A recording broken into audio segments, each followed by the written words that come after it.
बिस्मिल्लाहिर्रहमानिर्रहीम। शुरू सूरत बिजलील के नाम से जो मेरा और आपका पालने वाला है। दुरूद सलाम खत्म मरतबत अहमद मुस्तफ़ा सल्लल्लाहु अलैहि वसल्लम और उनके आले पाक पर अल्हम्दुलिल्लाह रब्बिल आलमीन। दोस्तों और साथियों, एसएम तारिक मोहम्मद असलम जो MNA थे फेडरल BA से, जिन्होंने रिकॉर्ड बनाया था हक परस्तों कि MNA की सीट पे उनके वोट जो उन्हें पड़े वो एक रिकॉर्डेड वोट थे। मोहम्मद असलम एसएम तारिक के भाई थे। एसएम तारिक पार्टी के फाइनेंस सेक्रेटरी थे। और जिस ज़माने में मैंने आपको बताया कि पार्टी में ग्रुप बंदी हो गई थी, एक ग्रुप लांडी कायदाबाद में, एक अल्ताफ हुसैन हॉस्पिटल में, डॉक्टर शरीफाबाद में, तो मीडिएशन और मीडिएटर का जो काम अंजाम दे रहे थे वो एसएम तारिक और अजीम अहमद तारिक थे। एसएम तारिक और अजीम अहमद तारिक बहुत ज़्यादा क्लोज थे एक दूसरे को। और जो बीच में जो तय हुआ और उसके आप लोग फिलहाल जो है थोड़े दिनों के लिए बाहर चले जाएं, उसके बाद जब हालात सही हो जाएंगे तो आप आ जाइएगा, उस सिलसिले में तकरीबन 6 लाख का अमाउंट जिसका मैं गवाऊं, 6 लाख रुपए आमिर आफाक को एसएम तारिक ने प्रोवाइड किए ताकि उनके जाने के इंतजाम वो कर सकें। बाकी अमाउंट का इंतज़ाम आमिर आफाक ने खुद किया। और एसएम तारिक, अगर आप एसएम तारिक की बात करें, एसएम तारिक बहुत ही खुश मिजाज, मिलनसार और बहुत पोलाइट रहने वाले आदमी थे।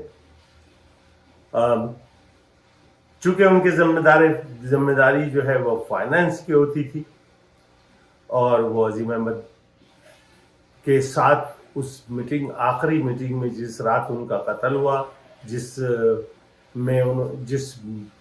मीटिंग के बाद उन्होंने एक प्रेस कॉन्फ्रेंस की और जो उन्होंने अपना पेश किया मंशूर और बताया कि पार्टी अब कैसे चलेगी और किसको क्या करना चाहिए, उसी रात कत्ल किया। उस मीटिंग में एसएम तारिक अजीम अहमद तारिक के साथ मौजूद थे।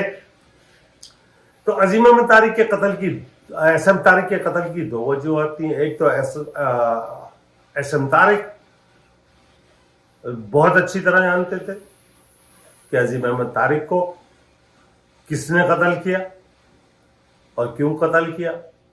और दूसरे, एसएम तारिक को यह भी पता था कि नेक्स्ट वो ही होंगे।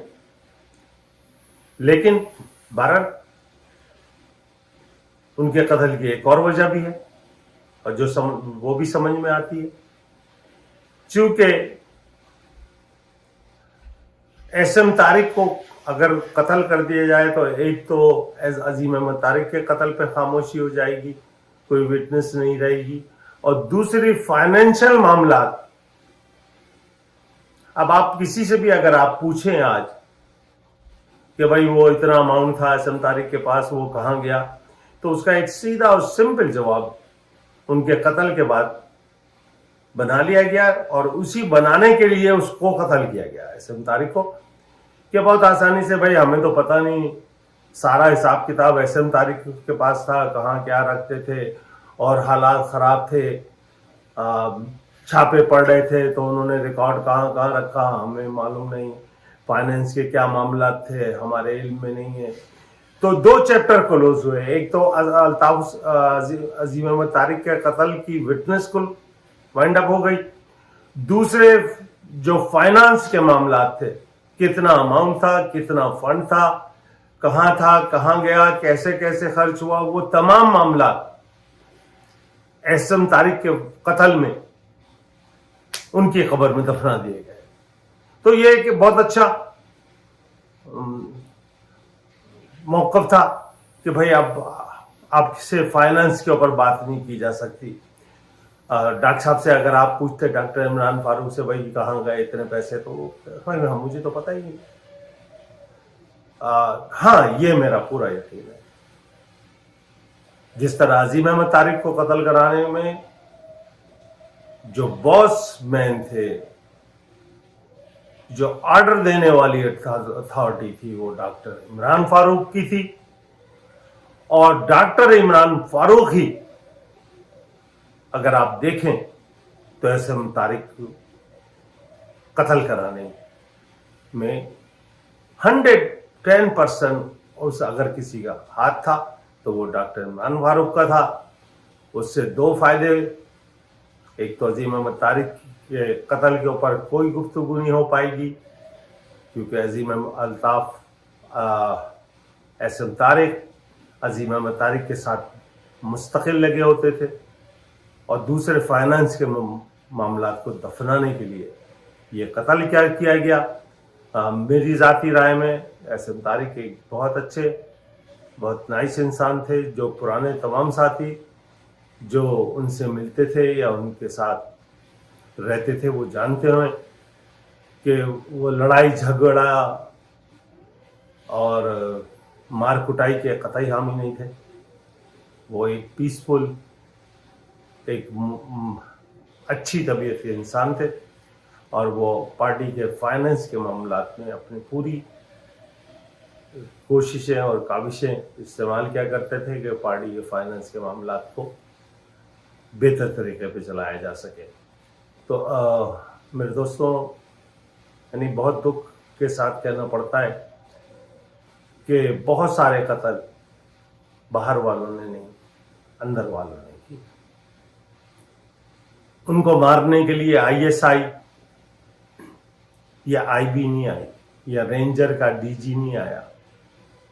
गोल के ये कुत्ते हैं, इन कुत्तों ने भी हमें बहुत मारा है, लेकिन ये जो बड़े चीदा कत्ल हुए, इससे आईएसआई या आईबी का कोई ताल्लुक नहीं था। हाँ, इन्होंने हजारों, हमारे सैकड़ों लड़कों को गिरफ्तार किया, अजियतें दी, कत्ल किया, लाशें फेंकी, और जिसका सिलसिला आज भी जारी है।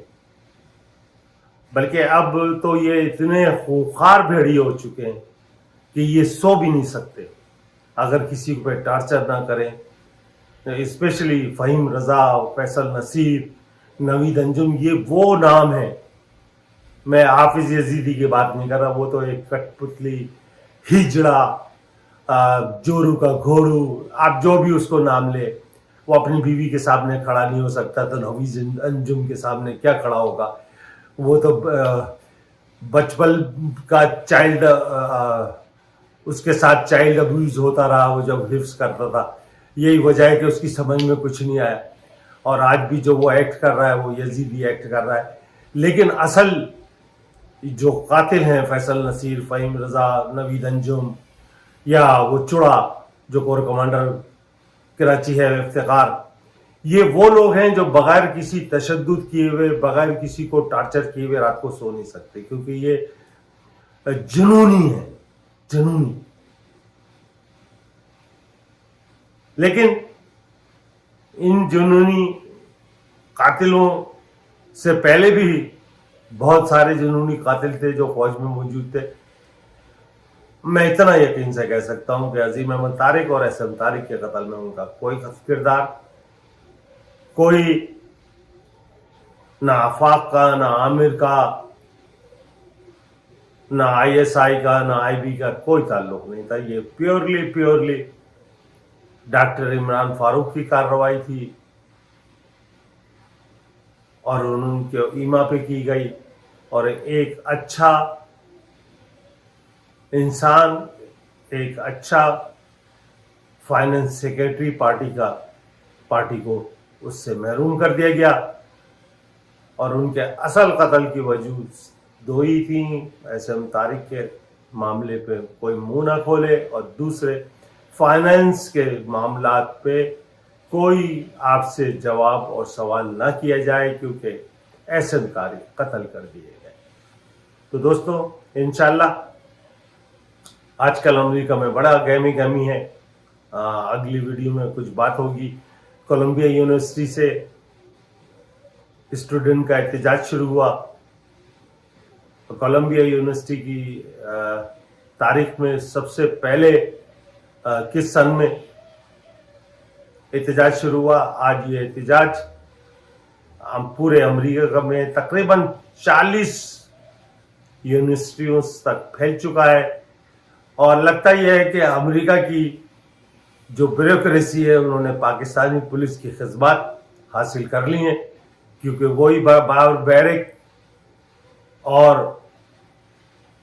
دہشت گردانہ کارروائیاں طالب علموں کے ساتھ پولیس کر رہی ہے. جیسے ایسا لگتا ہے کہ پاکستانی پولیس امریکہ آ چکی ہے. والسلام.